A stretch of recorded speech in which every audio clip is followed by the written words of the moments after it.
Okay. Thanks everyone for joining today. As I mentioned, my name is Anna Kruzik. I'm the Communications and Media Director with Pesticide Action Network. I'll be your moderator today.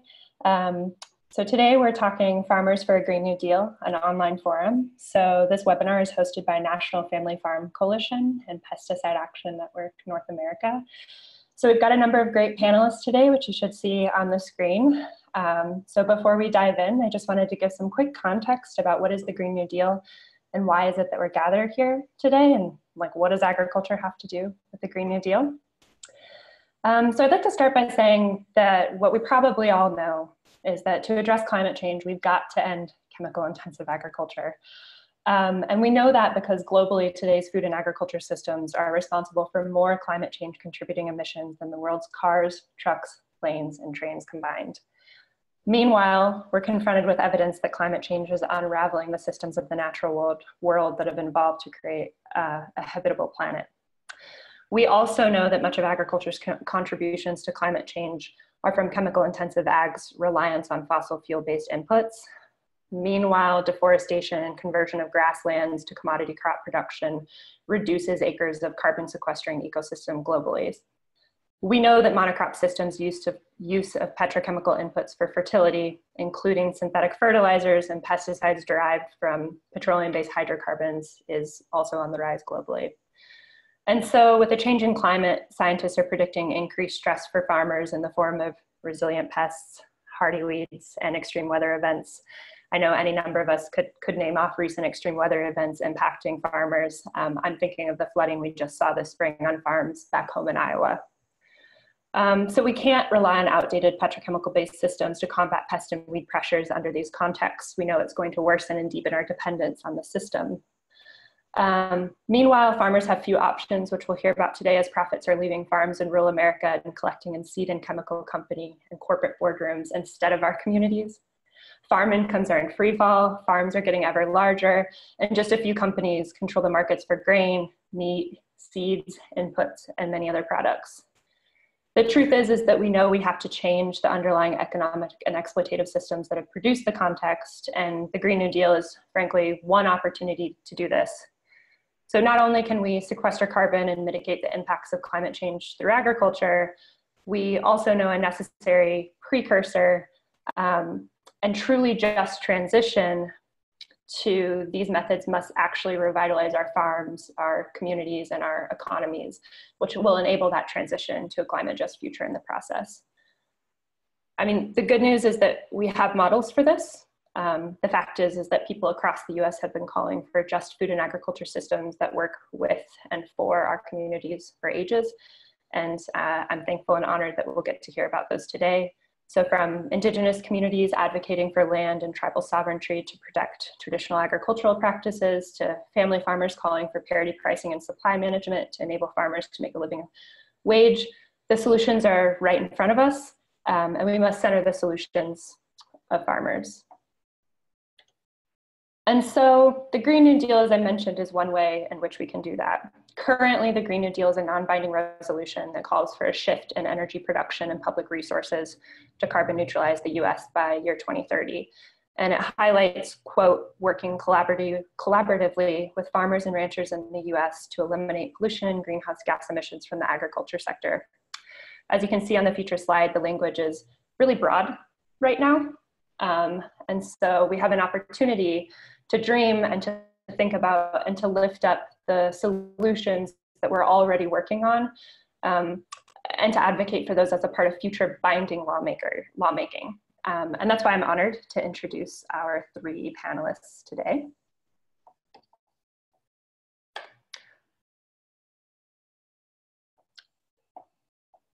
These panelists include Patty Naylor, Dr. Gail Myers, and Carl Wassley.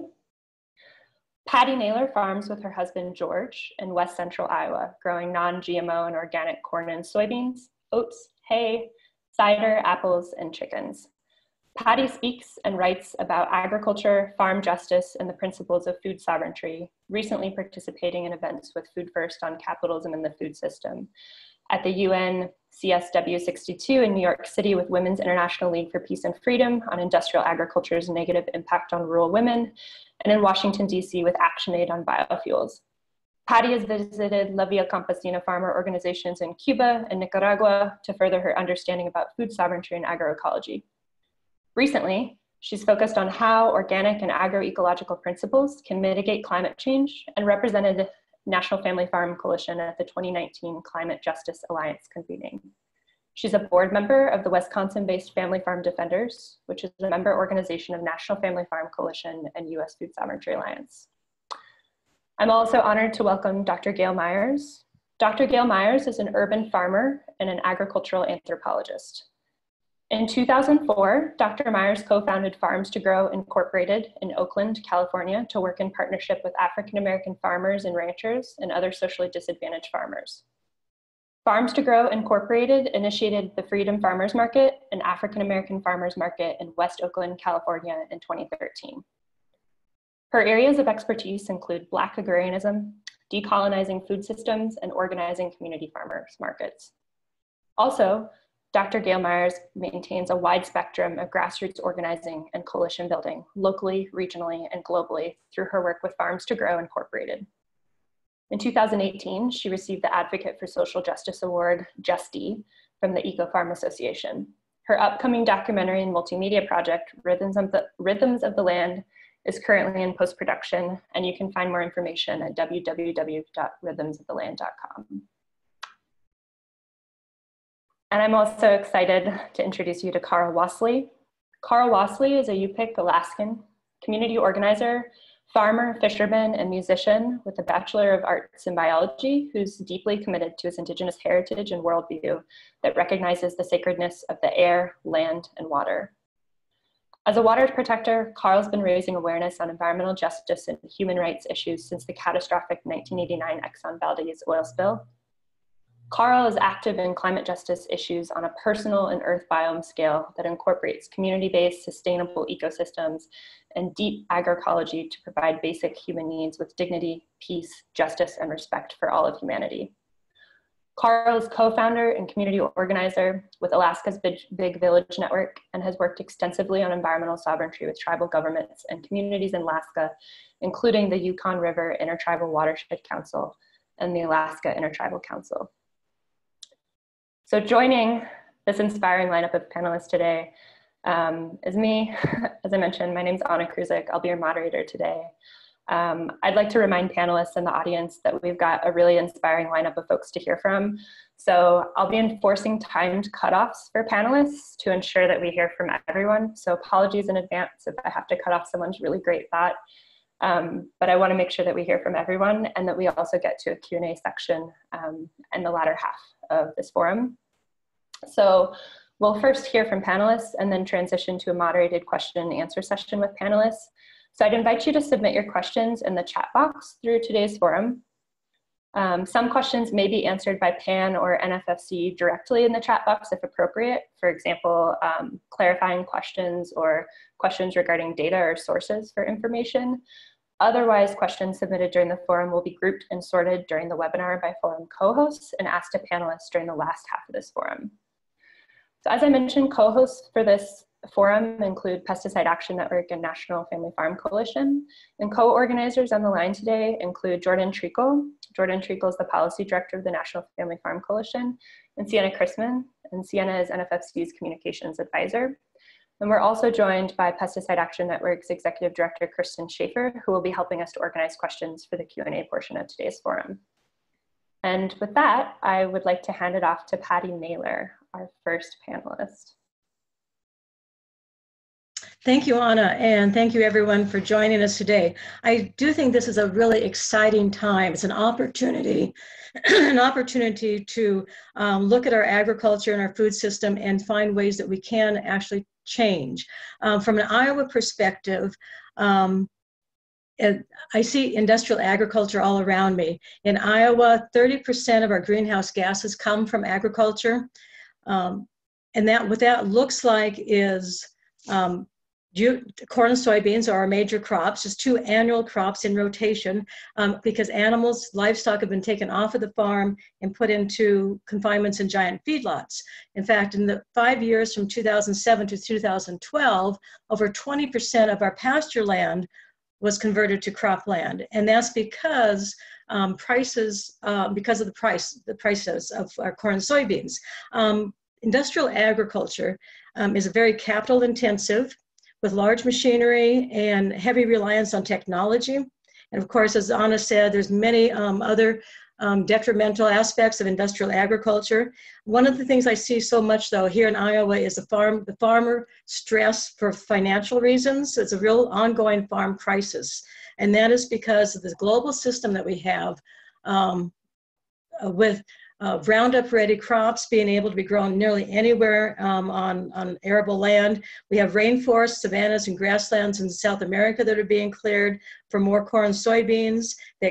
This overabundance of our storable grains and oil seeds is keeping prices very low, so low that it's the prices that farmers here in Iowa get now are lower than the cost of production, the cost to produce those. And we have very little options of anything else to grow. And with those low prices with those prices of our grains kept so low, that makes livestock in confinements and feedlots even more profitable for the packers and the integrators. So that's the vision of industrial agriculture now, a vision of where we can go to actually fight climate change, that sequesters carbon and creates fewer greenhouse gas emissions, would be an agroecological, regenerative, organic model of agriculture that actually works with nature rather than against nature. And it would be farmed by diverse farmers on diverse farms with diverse crops. So we can see where we are, and where we'd like to go. So the question is, how do we get there with a just transition? What we need, I believe, is a system that's based on the principles of parity, and that would change the economics of agriculture. Like the policies of the original Green New Deal of the 1930s, a parity system would include fair prices, supply management, and food reserves. These New Deal policies were put in place in the 1930s, but then were steadily dismantled by bipartisan agreement. It's not a Democrat-Republican question. It was replaced by today's free market supply and demand form of agriculture. And that's what's put us in the jeopardy that we're in now.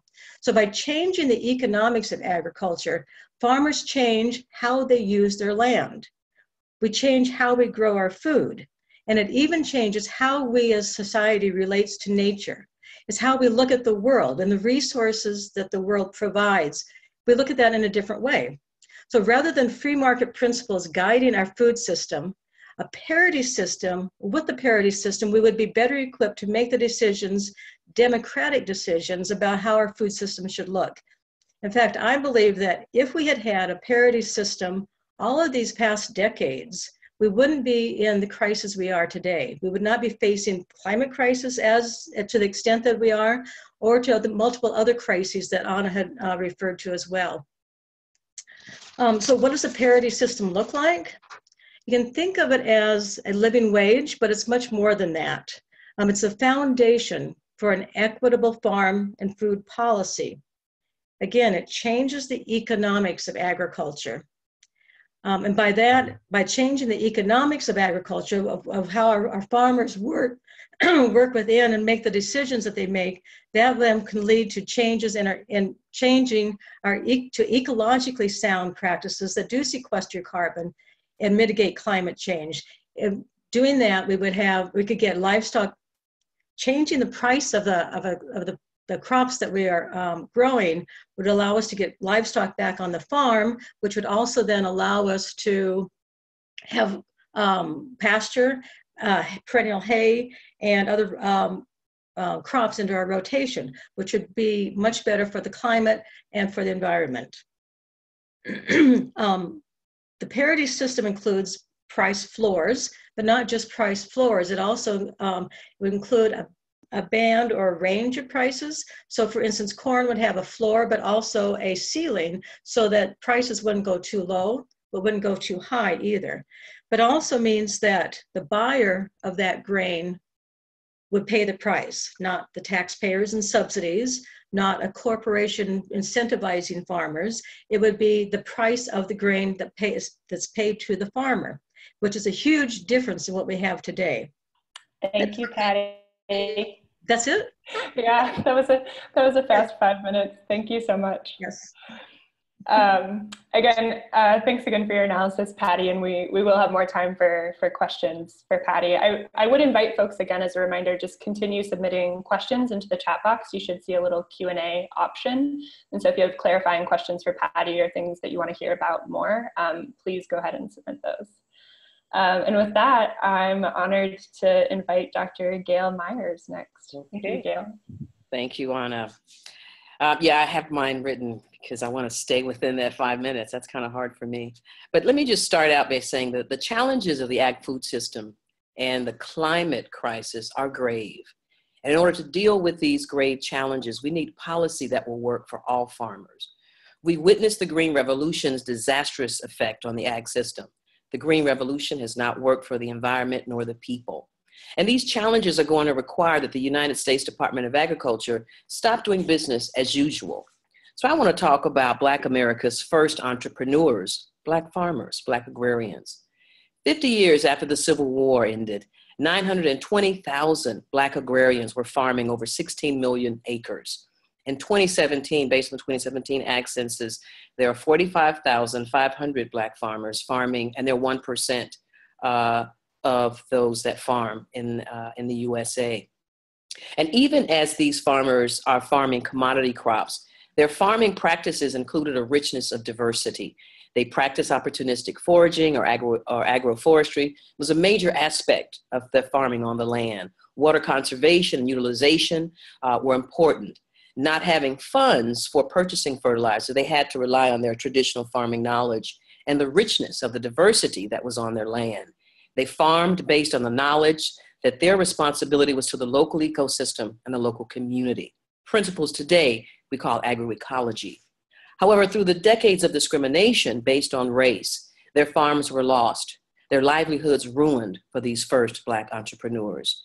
The traditional farming practices of Black farmers, it's based on environmental stewardship, not using pesticides, herbicides, or harsh chemicals, but working within the local ecosystem to incorporate nature's own growing resources.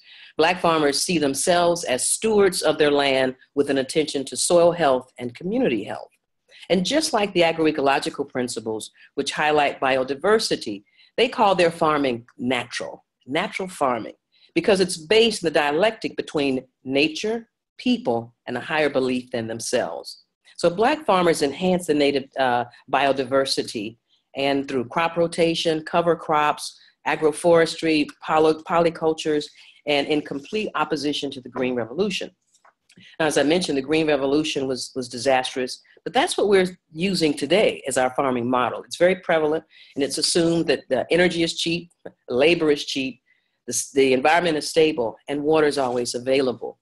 But just like the policies that promoted finance and spread the catastrophic Green Revolution, the policies of the United States Department of Agriculture has all but eliminated Black farms, and they haven't had the help. And they've eliminated them through policies and practices. That's why I started out by saying we need new policies. The USDA, and if we're going to talk about ag, we've got to talk about the Department of Agriculture. They're at the door. The United States Department of Agriculture policies, it's a constant that deals with a proven discrimination based on race, and it's caused the destruction of Black farmers and Black farming communities. We need a just food system.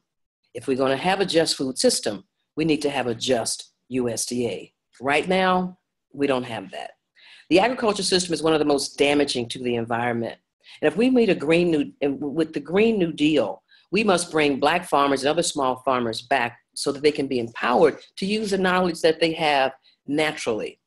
Farming, working with farmers as an urban farmer myself for 8 years and working for over 20 years closely with Black farmers, I see and practice sustainable agroecological stewardship. We feed communities and take care of the environment. How is this possible? Because of the worldview that honors and recognizes a role as stewards of the land.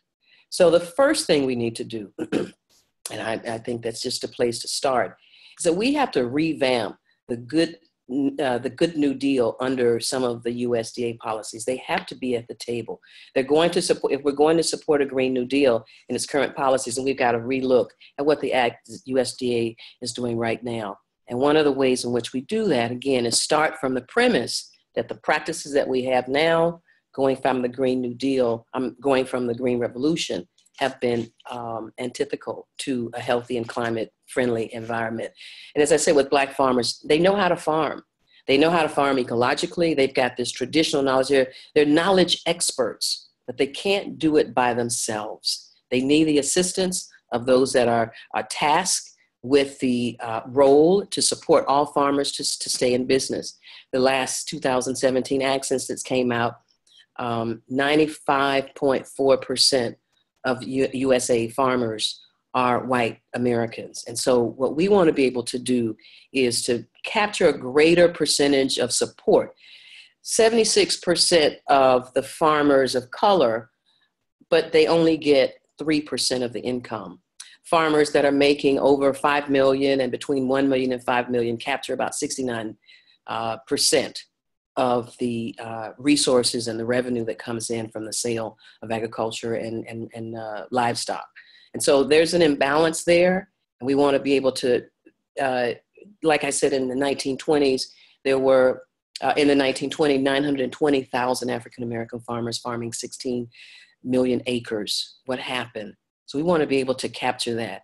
And one way, if we want to be able to do that, to correct those harms, and I'll say a little bit more about this later, so we really want to talk about the conversation about reparations, especially for those farmers whose ancestors worked this land for toil for centuries without honor and without reward. So that's the place to start in my mind for this Green New Deal. Thank you. And right on time as well. Thanks again. And again, if there's any question for Dr. Gail Myers, please either submit those to the webinar chat box or to the Q&A portion. And we'll be getting to question and answers in just a little bit. And so next up is Carl Wassily. Carl, thank you for joining us. Yeah, thank you, Anna, and thank you, Patty, and I wanted to, Dr. Gail Myers, I wanted to follow up on what you both said. You know, the big agricultural practices have impacted us in Alaska for a long time. It's a global fallout happens in the Arctic, in the both polar regions, but all in the northern hemisphere where most of big ag is. Also, enormous amounts of fallout. And I think I wanted to kind of take a step back here. As an indigenous person from Alaska, I grew up in the ice fields of the North Pacific, as far as north as you can go. The landscape is large, huge ecosystems that are from every single continent except for Antarctica. So we have an importance of protecting the ecosystems because of the cultural vitality and the actual physical and nutritional survival of hundreds of tribes and indigenous peoples in Alaska are dependent on those. So I tend to look at this importance of would be an ecological intensification approach in policy. And this means the very things that have already been discussed, like in the Green New Deal, but going beyond, looking at public lands as providing an opportunity for biodiversity, so that the ecosystem services from those public lands that are protected can provide for farmers in the future, and within a holistic management perspective as well. So I am from Alaska as an indigenous fisherman. My family are hunters as well, and my people are still very reliant upon the returning of the salmon. And the salmon have provided for the richness of the inland waters. They spend a lot of time out in the ocean, a little fry, and they grow up to be up to 50 to 80 pounds, depending on the species, and anywhere from 3 to 7 years in the ocean collecting nutrients.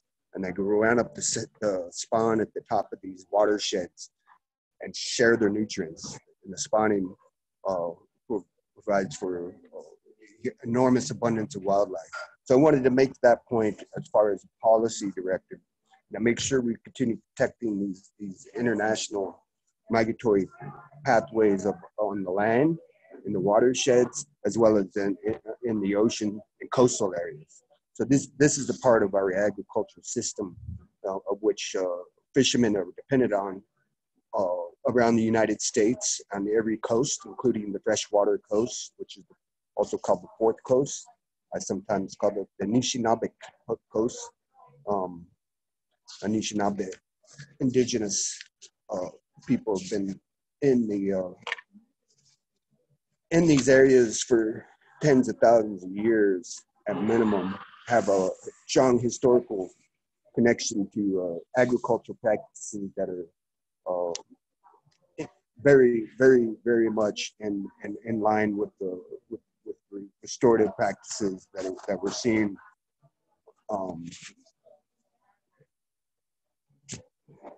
Can you hear me? I accidentally hit that. Okay. Yep. So I think food sovereignty encompasses not only the agriculture practices that have been discussed by Dr. Gail and Patty. I think what USDA absolutely needs to change their policy to include more diversity. There was some movements made on with food with the Obama administration on the Right to Farm Act, which is partially how I ended up in Michigan farming. So the practices I use are deep agroecological systems, protecting those pollinators that travel over across international boundaries, but also they're pollinating farmlands around the United States, Mexico, Canada.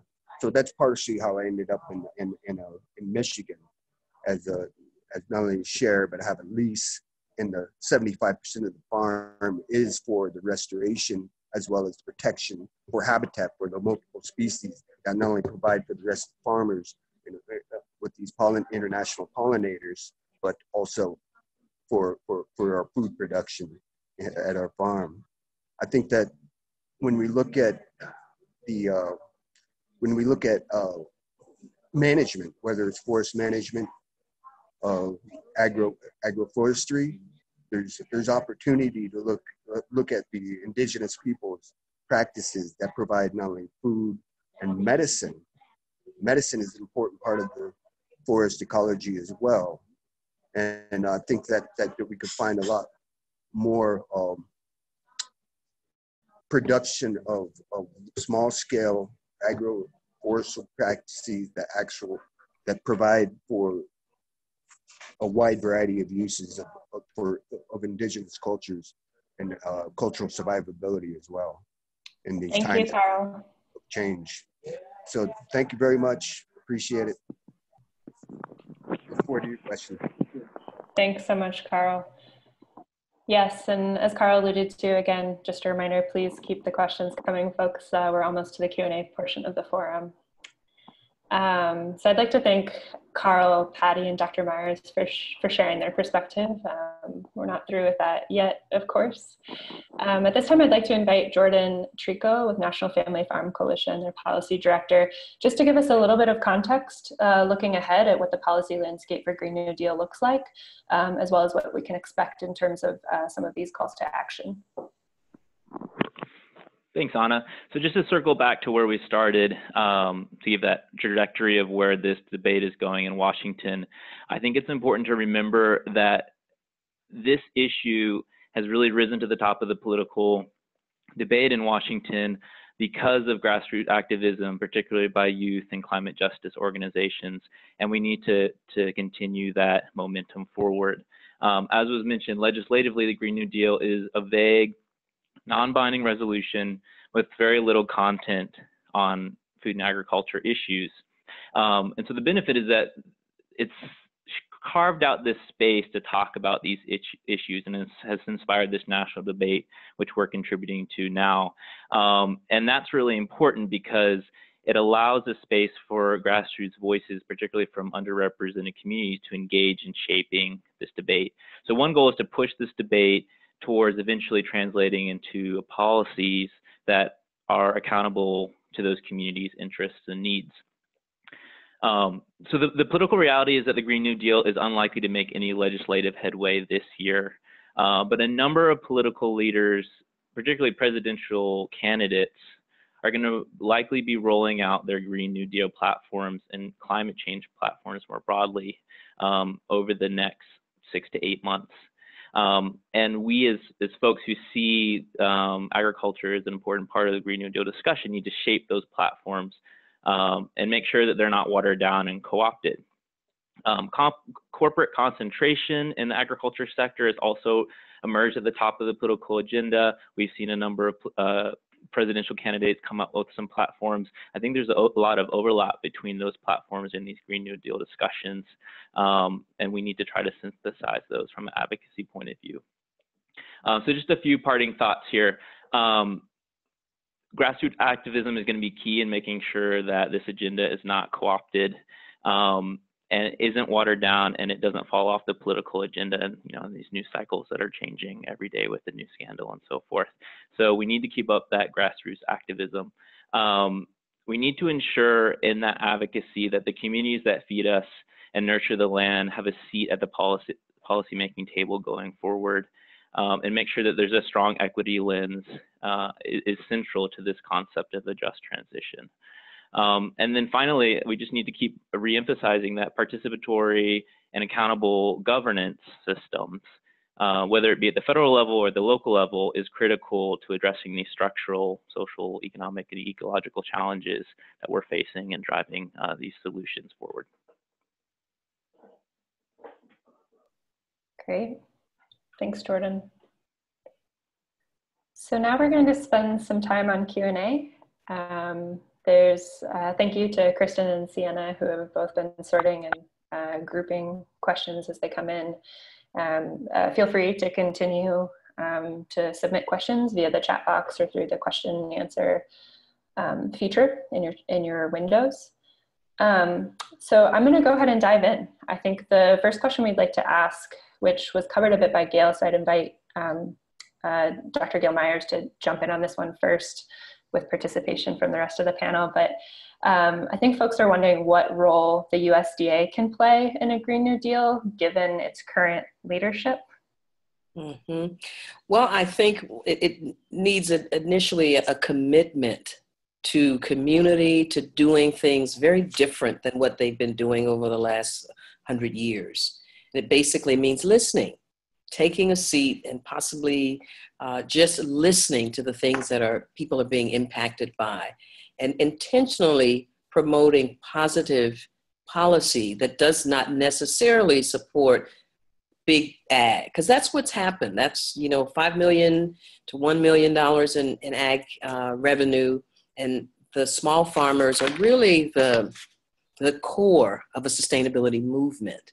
And so we want the USDA to really focus on empowering small farmers, empowering African-American farmers and Native American farmers and all of the farmers that we know bring this diversity and this traditional knowledge. And so the role of the USDA really needs to just listen to what these folks have to say and figure out how to make policy consistent with what they need.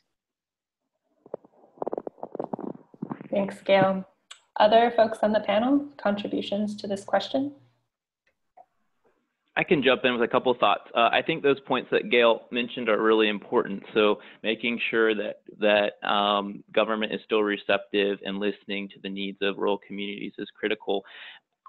In terms of the Green New Deal, most of the debate has been focused on creating new legislation that is not, we currently don't have, and I think that's going to be necessary to address a lot of these structural issues that we've been talking about. But there are, through a lot of grassroots advocacy in the past years, there are rules on the books that can address a lot of challenges that are just not being enforced. And in particular, competition and concentration issues in the livestock sector, which is really the front lines on a lot of very unsustainable practices that are very predatory against small-scale farmers.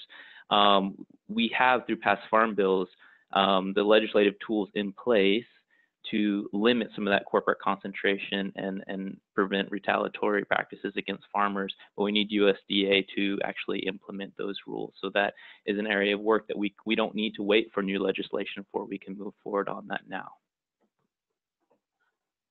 And I'll just add a little bit myself. Of course, our government is there to work for the people, but they're not going to change their practices, their what they do, unless it comes from the grassroots, it comes from the people. And I think what's exciting about this conversation is it's not just urban and rural. We all eat, and we're all affected by climate change in one way or another. So that's why I'm really excited about what's happening here. And I think this is real potential to make the changes that Gail and Carl and Jordan are all talking about, the things that we really need to do.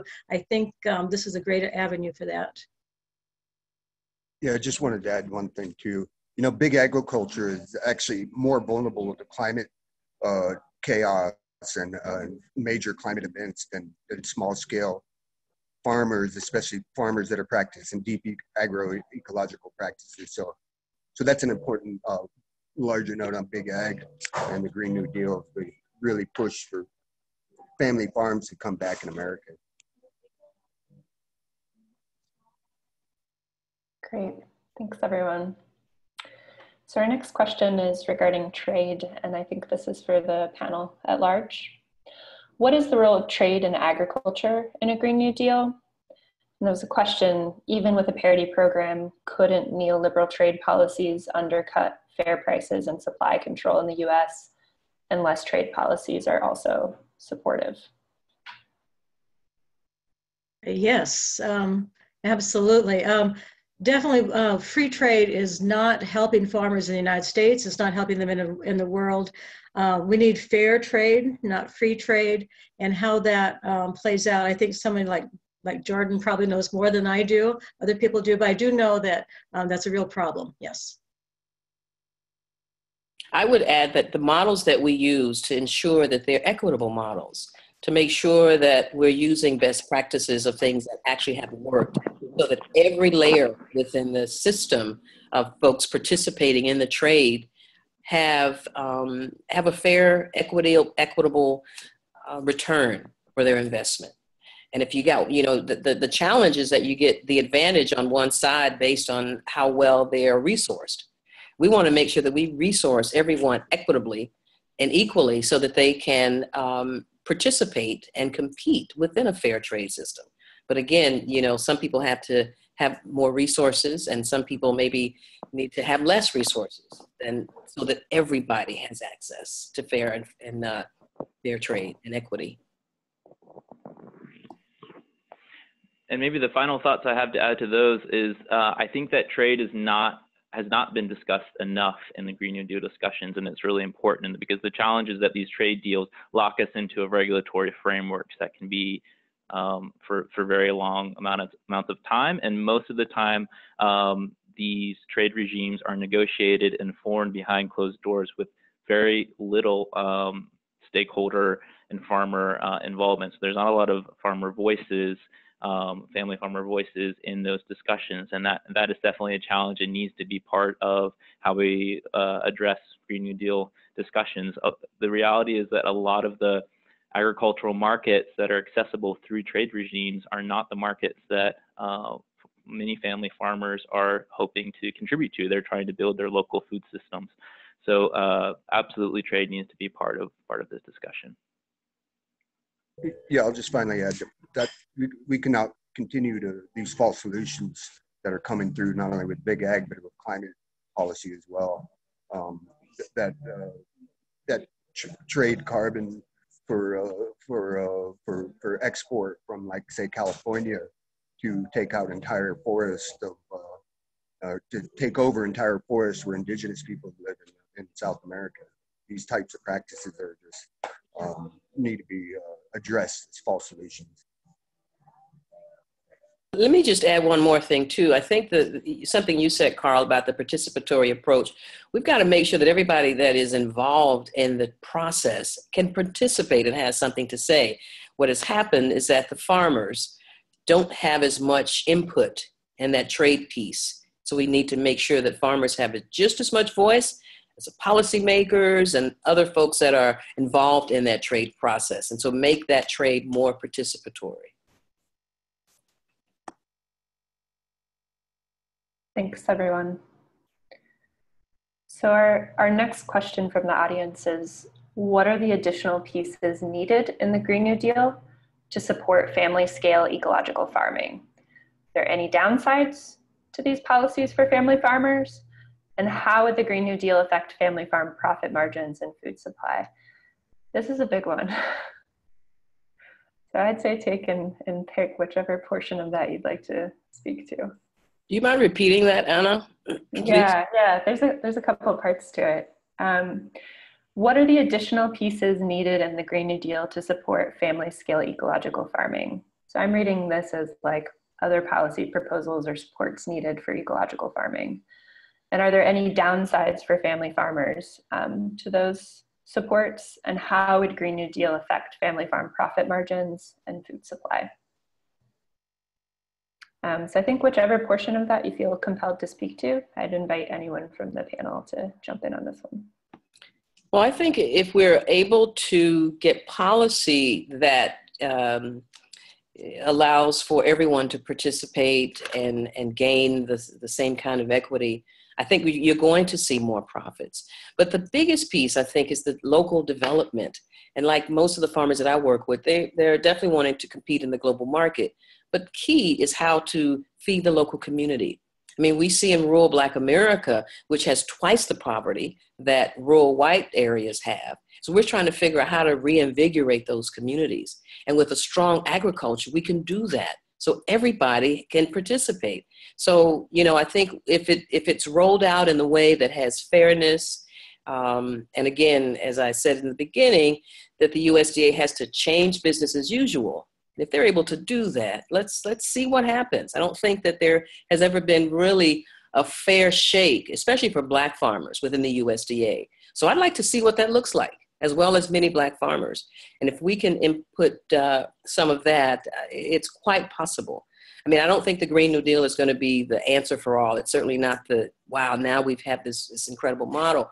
But I think it's an opportunity and it's a start for us to talk about who else is involved in this system and how have their stories contributed, and perhaps how has some of those policies diminished the effectiveness of farmers being able to really farm ecologically and with an agroecology focus in mind. We want to visit what's creating, you know, the diminishing environment. And so, you know, we're hoping that the Green New Deal we can do that.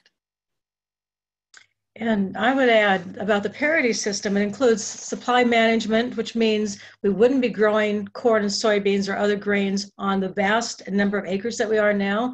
And so there would be like a quota system as well, how it worked before. And that kind of thing would have to figure it out.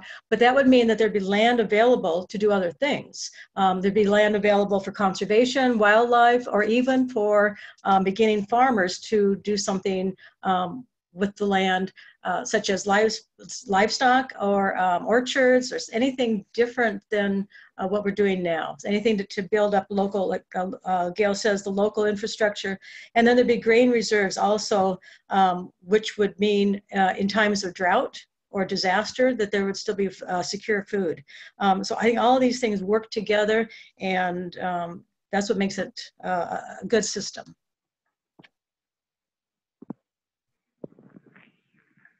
Yeah, I just had, you know, there's already programs to support local food systems for like feeding our children in schools. I think that if we look at some of these programs and are able to, you know, continue to support the family farm model into these systems where they're like Gail and Patty said, using agroecological processes. But the equity issue is definitely a challenge to overcome in the Green New Deal. That's something that's going to be a challenge. I mean, I was just thinking of what Patty said is reparations and upholding tribal treaties could be a part of challenging these big ag monocultures that are extremely vulnerable to collapse. That's also brings back what additional support is needed.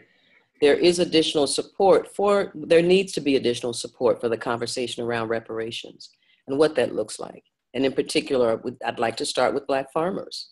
There are actually some numbers that are out there that talk about how that translates into the loss of land by, from a dollar amount. But if we're going to move forward, we've got to correct some of these harms. And I think that's a place to start. And maybe the last thing I'll add on this point is, when we say what else is needed from a policy point of view, it's kind of everything, because there's so little text that has actually been put in this resolution. So that's why we're trying to have a webinar like this, is to start this conversation about what needs to be in future policy proposals. And the thing I'd like to add to that builds on everything that was said so far is that we're seeing increasingly the agriculture system as a place for Wall Street to invest in land, and not only in land, but also in different parts of agricultural processing, all aspects of the food system.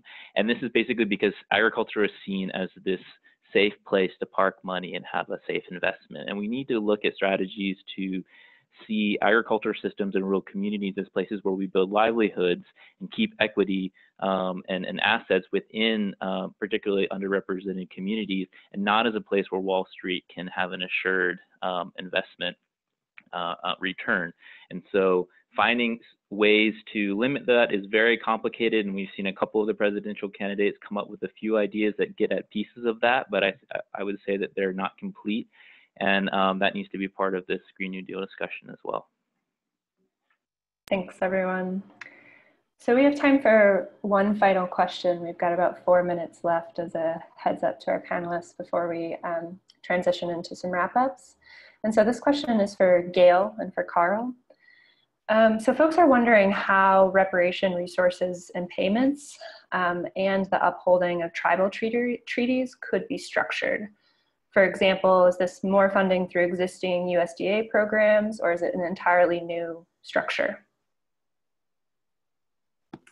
Not sure how the financing of that will be, but we seem to figure out how to finance a lot of other projects that we don't know what they're going to result in. We're very creative, so I would say basically if we're open to the idea, then we can create a particular, set of ways in which that can happen. And again, the beginning is having a commission or a council to figure out where, what that looks like. And, for Black farmers, if, for example, those that are in loan default, forgiveness of loans, right? We've got, every day Black farmers are losing their land through some lending portal. And so at the least, put a stop in the loss of Black land. The folks that are on land now, let's not lose any more. Let's keep these traditional farmers on the land. So, I'd actually just start with that. Start from a point where, okay, what do we have now? What can we save? And then in addition to have the councils and the commissions to really examine. Many other groups in this country have received reparations and in other places. Based on, poor decisions by government, terroristic activities. And so if we really want to honor these folks, if we really want to honor the contribution that everyone has made to this country, we got to be real. We got to look at that in a way that we've probably been afraid to look at before. But this Green New Deal is an opportunity for us to think outside of the box. Why not? Yeah, so I've worked with a lot of tribes throughout the United States. And I've seen great examples where tribes are, with the restoration of the tribal treaties, incorporated by cities, boroughs, and even states. And so there's examples on that provide food not only for the local indigenous peoples through those treaties. Like, for example, in Washington State and Wisconsin and other states, we're upholding the fishing rights under those treaties. It has provided a sustainable food system for thousands of years. Actually, the fish have been here longer than us. So that's, anyway, I'll just leave it at that. And thank you, Gail, for your answer on that question. Yeah. Challenge. Yeah. Challenge. Yeah. Thank you, everyone. And so there's a number of great questions that we didn't get to today. So we will be giving contact information for our panelists after the fact, and we invite you to continue the conversation and reach out with questions. At this time, I would like to invite the panelists to offer some closing thoughts. I think the question that we have for you all today is, what do you want participants to take with them today about agriculture and future binding lawmaking for a climate and a more just future more broadly? And so I'll open it up. I'll start. First of all, I want to thank the NFFC and Pesticide Action Network for doing this. Obviously, a lot of important discussions going on, and it's also obvious to me that it's not just about climate change. It's about all the things that are happening in our agriculture and food system that are important. I want to caution people about looking for technological solutions. While technology is really helpful to us, my husband and I recently transitioned to organic production. Corn and soybeans plus some other crops. It's more research that needs to be done, and we could use more technology in that area. But technological solutions like climate smart agriculture are false solutions. We really know how to solve this problem from our indigenous friends and our Black farmers and tradition, ancestral knowledge. We know how to farm that will be better for our environment and better for the climate.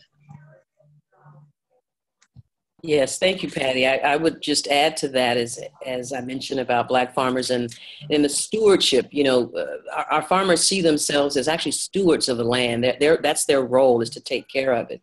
And if we can take care, they have the traditional knowledge, they have the expertise, but they need support. They can't do it by themselves. And so what I'd like people to just take away from this conversation is that we need those folks that are tasked with making policies for farmers, the Department of Agriculture, to do a better job of making sure they represent small farmers and farmers that have a legacy of contributing to an environmentally sustainable community, and just you know, attend to the diverse voices that are coming into the farm landscape. More women, more farmers of color, more smaller farmers. And so we want to make sure that they have the support. So that means that we may have to roll back some of that big ag support, but that's contributed to some of the demise of the environment. And if we're going to really make an impact on a Green New Deal, we've got to bring in small farmers.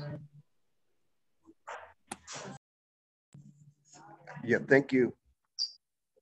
You know, the biggest takeaway that I would ask folks to have is that honor for Mother Earth, the sacredness of having control of the seed all the way to production is just the terminology of food justice, and be able to have that control from the production to the table of others is also part of food justice. So when we're looking at from an indigenous perspective, I think that it's important that we recognize the ability to heal our families and our communities through food and restorative justice. So these are things that can be put forth, these types of principles for justice into the Green New Deal. And I'll leave it at that. But thank you very much, Anna, and Jordan, Patty, and Gail. I respect you all. Thank you very much. Thank you, Carl. Yeah. I'd like to take the time just to again thank our panelists and our co-moderators and co-supporters. You'll see that there's a slide up now that has contact information for folks if you have additional questions or questions that didn't get answered. So please feel free to reach out to folks. I think we all, I hope I can speak for all of us when we say we look forward to continuing the conversation, building solidarity and working with one another into the future. So thanks so much, everyone. Thank you. Thank you.